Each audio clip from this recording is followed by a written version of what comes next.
Elkanah Billings. Hi, I'm Mr. Levier, and I'm here at the Billings Estate Museum. Elkanah Billings was born in 1820, right here on this property. Back in his day, this was a farm near Bytown in Upper Canada. Bytown is now called Ottawa. His family came originally from Wales and then settled in the New England states, but then later moved to Canada. He was one of 9 children born to the family. Educated first locally and then at Potsdam, New York, his name was entered on the Law Society of Upper Canada's roll of students at law. He briefly practiced law in Bytown and nearby Renfrew. By 1852, Billings had practically abandoned his legal practice when he was appointed editor of the Ottawa Citizen. While with the newspaper, he began to collect local fossils and to write on various geological topics. He published his first paper on paleontology in 1854, and 2 years later founded the Canadian Naturalist and Geologist. His publications on fossils came to the attention of W.E. Logan, director of the Geological Survey of Canada, who appointed him survey paleontologist in 1856. I'm here at the Geological Survey with Michelle Coyne, the curator, and here's Michelle. Hi, I'm Michelle Coyne. I'm the curator of the National Collection of Invertebrate and Plant Fossil Types.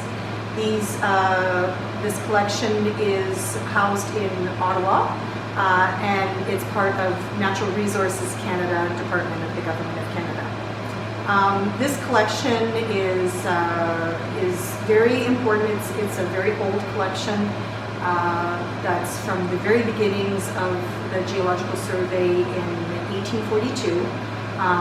We have material here from Elkanah Billings, who was the first paleontologist hired by the Government of Canada, and it was Sir William Logan who chose him to describe new plant fossil species, new fossil species discovered in Canada at the time. Many people were doing field work across the country, and they would bring back material, and they would need to understand what the fossils were in order to understand the ages of the rocks, so that they could make the maps that would be important for industry at the time, so that people could find, well, mainly coal was what they were looking for. And so in Ottawa was the place where Billings did most of his personal collecting. And so what we have here are some of the original fossils collected by Billings. So he did a lot of his work with Paleozoic fossils, Cambrian, Ordovician, Silurian, Devonian, Carboniferous, that kind of thing. He loved echinoderms too, didn't he? He loved the family that includes starfish and sea urchins and sea lilies. These are beautiful. Oh my goodness. And these are type specimens?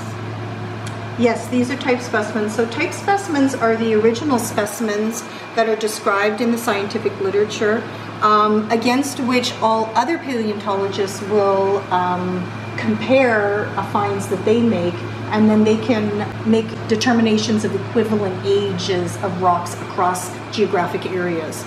The process of documenting, and at the time of Billings, mostly illustrating rather than photographing the fossils, and then describing them, and then making that public so that other paleontologists could read about the descriptions, was like, that was the way that they did the science at the time.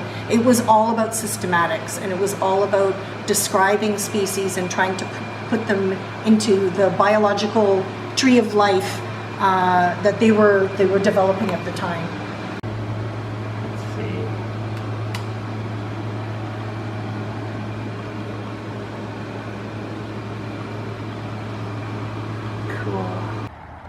The study of fossils occupied him for the rest of his life.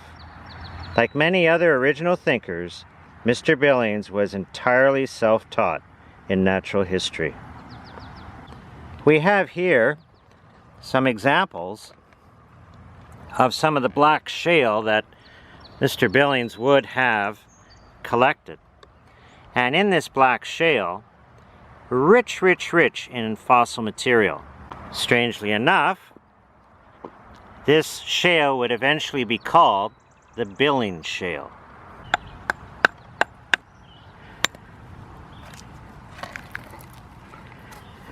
Let's see what's in this one. Oh, there's a few trilobite bits and fragments.